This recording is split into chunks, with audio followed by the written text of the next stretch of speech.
ఒక పాస్టర్ గారు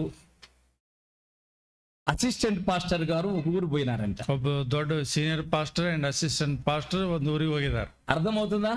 ಅರ್ಥ ಆಲತ್ತರಿ? అర్థమవుతుందా? ఓకే, ఇది చెప్పి ముగించుకుందాం. ಇದು ಹೇಳಿ ಮುಗಿಸ್ತಾರ. ಚಾನು ರೆಡಿ ಆಲತ್ತದ.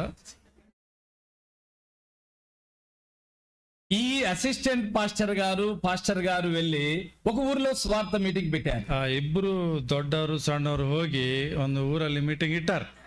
ఎవరన్నా తీర్మానం చేసుకున్న వాళ్ళంటే చేతులు ఎత్తమని అడిగాడు పెద్ద పాస్టర్ గారు. ಆ ದೊಡ್ಡ ಪಾಸ್ಟರ್ ಅವ್ರು ಹೇಳಿದಾರೆ, ಯಾರಾದ್ರೂ ತೀರ್ಮಾನ ಮಾಡಕ್ಕಿರ್ತಾರೆ ಕೈ ಎತ್ತರಿ ಅಂತ ಹೇಳಿ. ఎవ్వరు కూడా చేయలేదు, ಯಾರು ಕೈ ಎತ್ತలేదు. ಕೊನೆಗೆ అప్పుడు ಅವಾಗ ಏನಾಯ್ತ್ರಿ? ప్రభు అందరినీ ఆశీర్వదించుము అని ప్రార్థన చేసినాడు. ದೇವ್ರೆ ಎಲ್ರಿಗೂ ಆಶೀರ್ವದಿಸು ಅಂತೇಳಿ ದೊಡ್ಡ ಪಾಸ್ಟರ್ ಪ್ರಾರ್ಥನೆ ಮಾಡಿದ್ರು. రెండవ రాత్రి ఇంకొక గ్రామం వెళ్ళారు. ಎರಡನೇ ರಾತ್ರಿ ಇನ್ನೊಂದು ಗ್ರಾಮಕ್ಕೆ ಹೋಗಿದ್ದಾರೆ. ఆ గ్రామంలో మరలా మీటింగ్ పెట్టారు. ಅಲ್ಲಿನೂ ಮತ್ತೆ ಮೀಟಿಂಗ್ ಇಟ್ಟಿದ್ದಾರೆ. అట్లనే తీర్మానం చేసుకోవడానికి చేతులు ఎత్తమని అడిగారు. ಅಲ್ಲಿನೂ ತೀರ್ಮಾನ ಮಾಡ್ಕೋರಿ ಅಂತೇಳಿ ಕೈ ಎತ್ತ ಅಂತ ಹೇಳಿದ್ದಾರೆ. అందరూ చేతులు ఎత్తారు. ಎಲ್ರು ಕೈ ಎತ್ತದರು. ప్రభువా నేను పాపిని నన్ను క్షమించు అని అడుగుతున్నారు. ಎಲ್ರು ಸ್ವಾಮಿ ನನ್ ಪಾಪಿ ನನ್ ಕ್ಷಮಿಸು ಅಂತ ಹೇಳ್ತಾ ಇದ್ದಾರೆ. అప్పుడు పెద్ద పాస్టర్ గారు ఇలా ప్రార్థన చేసినాడు. ಆಗ ದೊಡ್ಡ ಪಾಸ್ಟರ್ ಈ ರೀತಿಯಾಗಿ ಪ್ರಾರ್ಥನೆ ಮಾಡಿದ್ರು. ప్రభువా అందరినీ చెదరగొట్టు ప్రభువా అని ప్రార్థన చేసి, ದೇವ್ರೆ ಎಲ್ರನ್ನ ಆ ಕಡೆ ಓಡ್ಸ್ ಅಂತ ಹೇಳಿದ್ರು. ಯಾಕೆ ಇಲ್ಲೇ ಬೇತಂದೆ ಕೂತಿದ್ದು ಹಾಳಾಲತ್ತಾರೆ, ಓಡ್ಸ್ ಆ ಕಡೆ. ఇప్పుడు ఈ చిన్న పాస్టర్ గారు పెద్ద పాస్టర్ గారు మీటింగ్ అయినాక కలిసి నడిచి వెళుతున్నారు. ಇಬ್ರು ದೊಡ್ಡವರು ಸಣ್ಣವರು ಮೀಟಿಂಗ್ ಆದ್ಮೇಲೆ ನಡ್ಕೊಂತ ಹೋಲತ್ತಾರೆ. ప్రభువా, ದೇವ್ರೆ అదే యజమానుడా, గురువు గారు, ಗುರುವರೇ, నిన్నటి దినమున ఒక్కళ్ళు తీర్మానం చేసుకోలేదు, ನಿನ್ನೆ ಒಬ್ರು ತೀರ್ಮಾನ ಮಾಡ್ಕೊಂಡಿಲ್ಲ, వాళ్ళనేమో ఆశీర్వదించుము దీవించుము అని అంటివి, ಅವ್ರಿಗೆ ಆಶೀರ್ವಾದ ಮಾಡು, ಅವ್ರಿಗೆ ಅಂದ್ರೆ ಚಂದ ಇರು ಅಂತೇಳಿ ಹೇಳಿದ್ರಿ. రెండవ రోజు అందరూ తీర్మానం చేసుకుంటే చెదిరిపోదురుగాక అంటివి. ಅದಕ್ಕಾಗಿ ಎರಡನೇ ದಿನ ಎಲ್ಲರೂ ತೀರ್ಮಾನ ಮಾಡ್ಕೊಂಡ್ರು, ಎಲ್ಲ ಚದರ್ಸಪ್ಪ ಆ ಕಡೆ ಓಡ್ಸ ಅಂತ ಹೇಳಿದ್ರಿ. ఏమిటి దీనిలో ఉన్న సత్యం ఏంటి, మర్మం ఏమిటి, నాకు అర్థం కాలేదని నేను అడిగినాను. ಇದು ಏನು ನೀವು ಹೇಳಿದ್ ನನಗೆ ಅರ್ಥ ಆಗ್ಲಿಲ್ಲ, ಇದ್ರ ಮರ್ಮ ಏನು ಅಂತ ಕೇಳ್ತಾ ಇದ್ದಾರೆ. అప్పుడు ఆ పెద్ద ఆయన గురువు గారు పెద్ద పాస్టర్ గారు ఏం చెప్పారంటే, దొడ్డ పాస్టర్ ఏం ಹೇಳಿದ್ರಂದ್ರೆ, నిన్నటి దినమున ఎవరు తీర్మానం చేసుకోలేదు, వాళ్ళందరూ పాపంలోనే బతకాలనుకున్నారు. ನೀನು ಯಾರು ತೀರ್ಮಾನ ಮಾಡ್ಕೊಳ್ಳಿಲ್ಲ, ಅವ್ರು ಇನ್ನು ಪಾಪದಲ್ಲೇ ಇರ್ಬೇಕಂದಿದ್ದಾರೆ. పాపంలో బతకాలనుకున్నవారు ఈ ఊర్లో ఉన్న పాపం చేస్తాడు, ఏ ఊర్లో ఉన్న పాపం చేస్తాడు. ಪಾಪದಲ್ಲಿ ಇರ್ಬೇಕನ್ನೋನು ಇಲ್ಲಿನೂ ಪಾಪನೆ ಮಾಡ್ತಾನ, ಅಲ್ಲಿನೂ ಪಾಪನೆ ಮಾಡ್ತಾನೆ. మీ అల్లుడు మీ ఇంటికి వస్తే తాగుతాడా? తాగే అల్లుడే అనుకోండి, ఒకవేళ అనుకోండి, సిగరెట్ తాగే అల్లుడో, బీడీ తాగే అల్లుడో, సారా తాగే అల్లుడో ఇంటికి వచ్చి తాగుతాడా లేదా? అత్తగారి ఇల్లని లేదు, మామగారి ఇల్లని లేదు, బంధువు ఇల్లని లేదు. ಹಂಗೆ ಮಳೆ ಅಂದ್ರೆ ಯಾರು ಇಲ್ಲ ಅಂತ ಅನ್ಕೋತೀವಿ, ಆದ್ರೆ ಹೇಳತ್ತೀವಿ ಅವ್ರು ಎಲ್ಲಿದ್ರು ಕುಡಿತಾರ, ತಿಂತಾರ, ಸಿಗರೇಟ್ ಸೇರ್ತಾರ.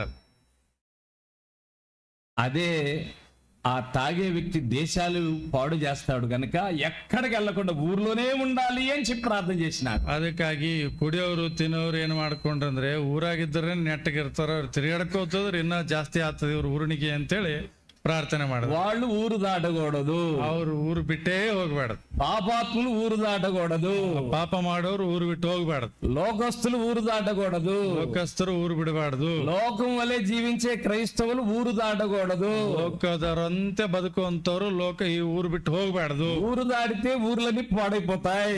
ಊರು ಬಿಟ್ರಂದ್ರೆ ಹೋಗಿ ಊರು ಮುಳುಗುತ್ತೆ ಅನ್ಕೋಬೇಕು. ఊరు దాటితే పట్టణాలు పాడైపోతాయి, ಊರುಗಳು ಬಿಟ್ರೆ ಪಟ್ಟಣಗಳು ಹಾಳಾಗಿ ಹೋಗ್ತಾವ. రెండోది, మరి వీళ్ళు చెదిరిపోవాలని ఎందుకు చేసినావయ్యా?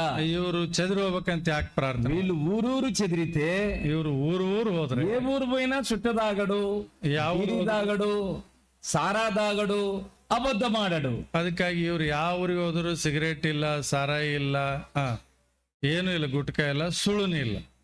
నేను యేసు ప్రభు నమ్మాను, అబద్ధం అనుకున్నాను. ನಾನು ಯೇಸುಸ್ವಾಮಿ ನಂಬಿದ್ದೀನಿ, ಸುಳ್ಳು ಬಿಟ್ಟೇನಿ. నేను యేసు ప్రభు నమ్మినాను, సారాయి అనుకున్నాను. ನಾನು ಯೇಸುಸ್ವಾಮಿ ನಂಬಿದ್ದೀನಿ, ಸಾರಾಯಿ ಬಿಟ್ಟೇನಿ. నేను యేసు ప్రభు నమ్మినాను, సిగరెట్ సినిమా మానుకున్నానని చెప్తాడు. ನಾನು ಯೇಸುస్ವಾమి ನಂಬಿನಿ, సినిమా బిట్టిని ಅಂತ. అప్పుడు సినిమా చూసేవాడు మారతాడు, అబద్ధికుడు మారతాడు, భ్రాంతి తాగేవాడు మారతాడు, ఇక దుర్వ్యసనాలు ఉన్నవాళ్ళు మారతారు. ఈ ఊరూరు తిరిగే వారి ద్వారా కొన్ని ఊళ్ళే మారిపోతాయి. ಅದಕ್ಕಾಗಿ ಇವರು ಊರು ತಿರುಗಾಡೋದ್ರಿಂದ ಏನಪ್ಪಾ ಅಂದ್ರೆ ಸಿನಿಮಾಲಿಂದ ಸಾರಾಯ್ತನ ಸುಧಾರಿಸ್ತಾವ.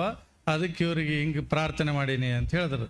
ఇప్పుడు మీరు ఊళ్ళో ఎందుకు ఉంటున్నారు, కొంతమంది ఊరు ఎందుకు దాడుతున్నారు?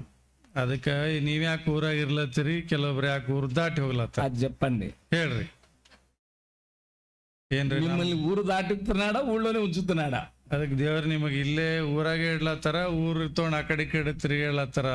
దేవుడు మన పక్షంగా పని చేసే అనుభవం ఉంటే నిన్ను ఊరు ఊరు, దేశ దేశాలు, పట్టణాలు తిప్పుతాడు. ಅದಕ್ಕಾಗಿ ದೇವರು ನಿಮ್ಮಲ್ಲಿ ಕಾರ್ಯ ಮಾಡ್ಬೇಕಂದ್ರೆ ದೇವ್ರು ಊರು ತಗೊಂಡೋಗ್ತಾರ, ಅಲ್ಲಿ ತಗೊಂಡೋಗ್ತಾರ, ಇಲ್ಲಿ ತಿರುಗಾಡ್ತಿರ್ತಾರ. ఎందుకు? సంఘం బాగుపడాలి. ಯಾಕಂದ್ರೆ ಸಭೆ ಒಳ್ಳೇದಾಗ್ಬೇಕು, లోకం బాగుపడాలి, ಲೋಕ ಒಳ್ಳೇದಾಗ್ಬೇಕು. కనుక మనం ప్రభు పక్షముగా పని చేస్తే ప్రభు మన పక్షంగా పని చేస్తాడు. ಅದಕ್ಕಾಗಿ ನಾವು ದೇವ್ರ ಪಕ್ಷವಾಗಿ ಕೆಲಸ ಮಾಡಿದ್ರೆ ದೇವ್ರು ನಮ್ಮ ಪಕ್ಷವಾಗಿ ಕೆಲಸ ಮಾಡ್ತಾರೆ. ఊళ్ళో ఉందామా, ఊరు బయటికి, ఊరు దాటి వెళ్ళి దేవుని మాటలు చెప్దామా? ಅದಕ್ಕಾಗಿ ಊರಾಗಿರಮ್ಮ, ಊರ್ ಬಿಟ್ಟು ಟೂರ್ ಹೊರದು ಬರಮ್. ಹೇಳಿ. సండే స్కూల్కి ఉపయోగపడుతున్నావా? ಸಂಡೇ ಸ್ಕೂಲ್ ಉಪಯೋಗ ಆಗ್ತಾ ಇದೀರಿ? Youth meet యవనస్తులకు ఉపయోగపడుతున్నావా? ಯವನಸ್ಥರಿಗೆ ಉಪಯೋಗ ಆಗ್ತಾ ಇದೀರಿ? అన్ని రకములైన వయసులో ఉన్న వారికి ఉపయోగపడుతున్నావా?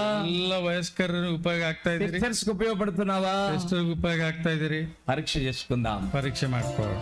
ప్రార్థన. ಪ್ರಾರ್ಥನೆ.